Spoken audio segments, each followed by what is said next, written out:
Okay. All right, welcome back to the GraphCom Darkroom. For today's demonstration, what I want to do is show you and demonstrate how to do a test print, something called a test print, and something called an enlargement, a photo enlargement, an actual photograph. Last time around, we talked about photograms, which was an image not made from a negative or a camera, but today is going to be from the negatives that you shot to do an actual test print and a photo. Okay, so we're back here in our enlargement station, and what I'm going to do is I'm going to turn this light on so we can see, raise up this part of the print head, and that gives us access to our slide mount. Okay, we talked about the slide mount last time. This time around though, I'm taking our negatives and I'm putting it into the slide mount. I'm putting it into the slide mount. Just slide it right in, close the lid, and then what I do, I hold it up to the light and I make sure whatever I'm going to print is centered right in the center of that slide mount. Awesome, great.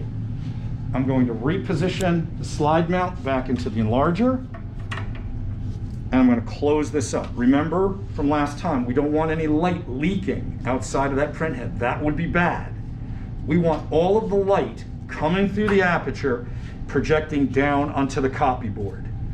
Okay, so we can now see this. Make sure you guys can see this. Coming closer, you can see. Socially distanced and all that stuff, but we now see we have the image projecting down onto the copy board.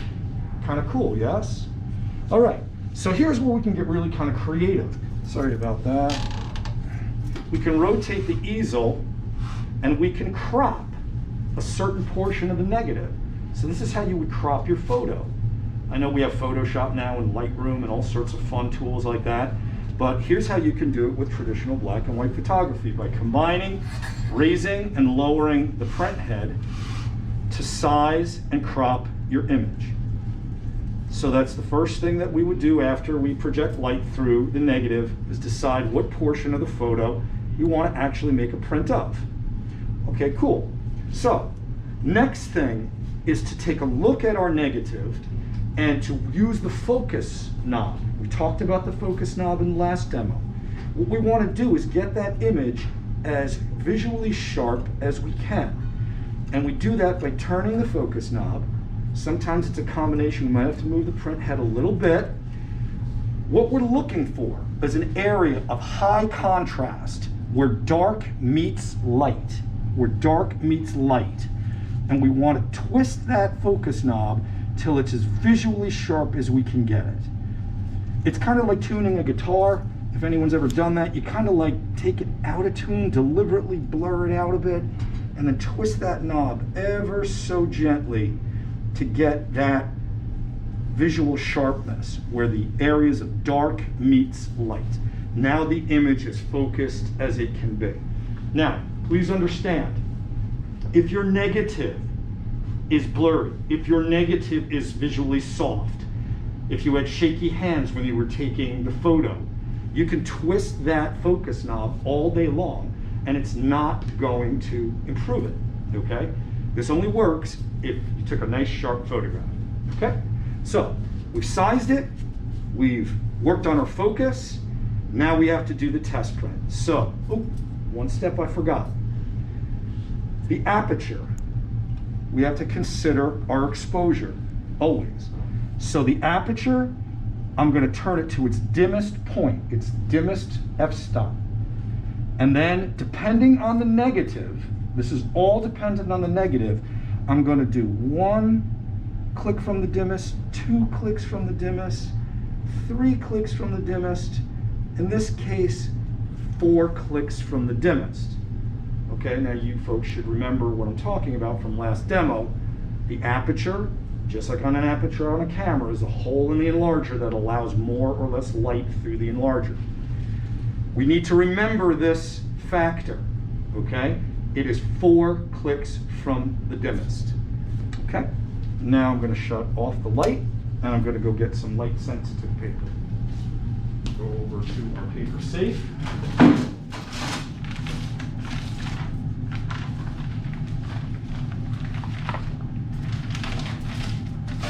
Make sure I shut it because I don't want to ruin all that raw paper in there. I'm going to hold it really close to my body because someone else might be working with an enlarger on that side of the shop, and that extra white light could affect this. So I hold it real close to my body. I get back to my workstation, and now I'm going to slide it right into my easel, right into the slot of that paper easel. Come on, there we go. Emulsion side up, which we remember, a little bit different now. The emulsion side is the shiny side. Emulsion side up. Awesome. Now, we're going to do a test print, which means exposing a portion of this image at a time. So, I'm going to cover most of the photographic paper with a piece of cardboard.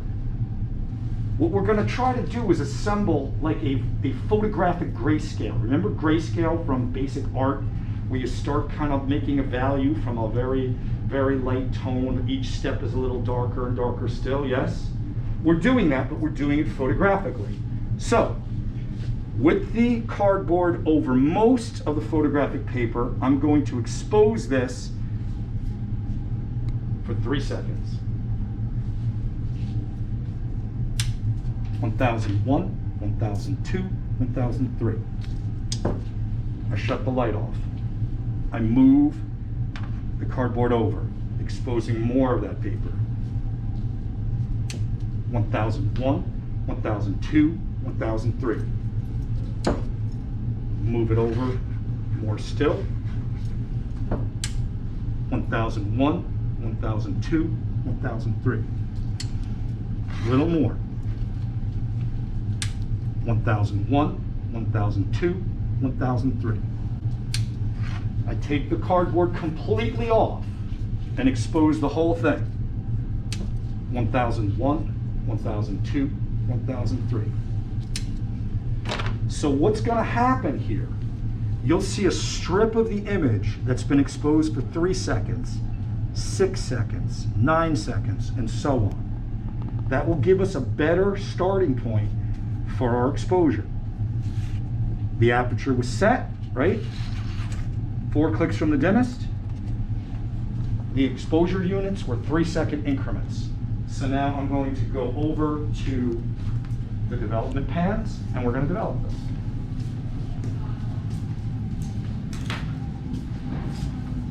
Okay, we'll make sure that safety glasses are on. My gloves are on. The vents are on. My apron's on. I'm going to put the photographic paper into the first pan, and we are going to develop this for 2 minutes.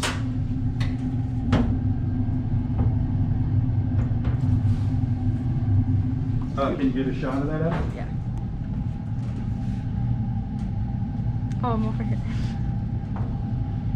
And we see the image beginning to develop. We're going to gently agitate or rock the development pan, and we can see that image is beginning to take shape. Again, we're working kind of under demonstration conditions, so I'm not strictly watching my time. When you do this for real, you need to strictly watch your time. A 2-minute, solid 2-minute development time, okay? A few seconds would actually compromise your image quality.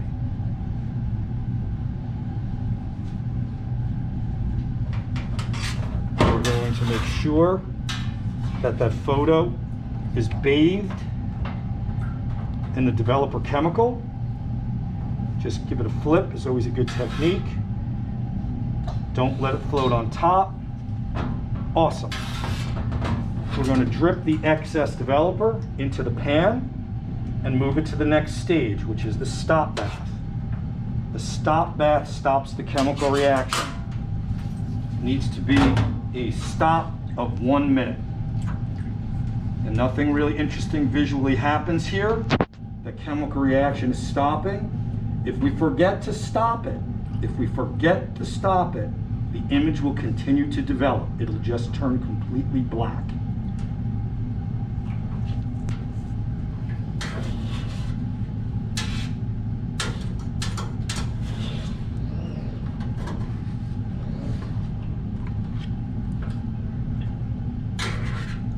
Cool.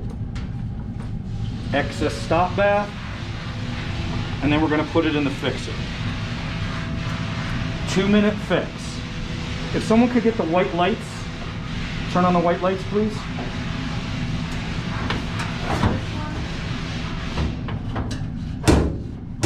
Whatever those switch, yeah, there we go. So you can see it now. You can see the actual photographic grayscale. 3 seconds, 6 seconds, 9, 12, 15. So we have some really important information here. At the aperture of 4 clicks from the dimmest, 3 seconds is too light. 15 seconds is too dark. But somewhere right in between is pretty good, yes? Put it into the water pan for 5 minutes. Okay, so 3, 6, 9, 12, 15. Great. So that's our test print.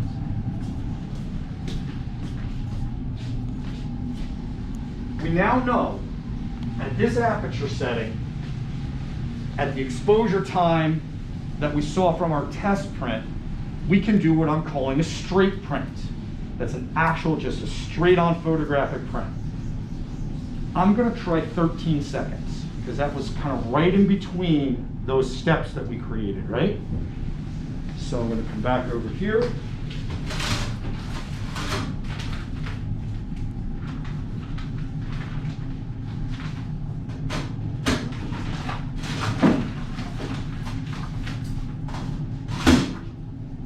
Shiny side up into the paper easel.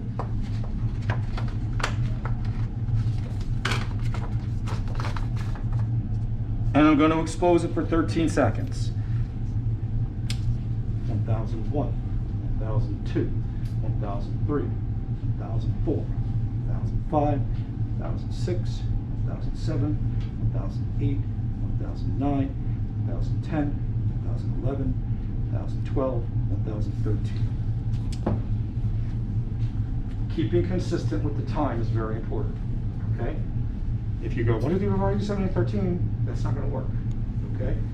Whatever your timing was to create your test print, it should be consistent with doing your actual print.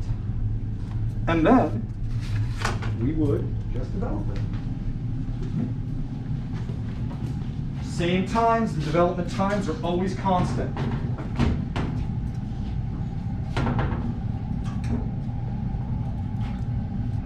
I'm just rocking this, using the tongs just to kind of flip it to make sure that emulsion is getting bathed with the developer.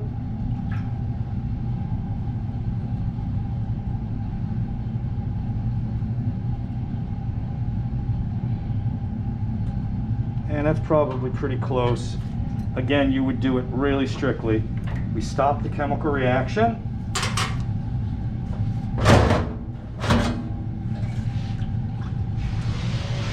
One minute.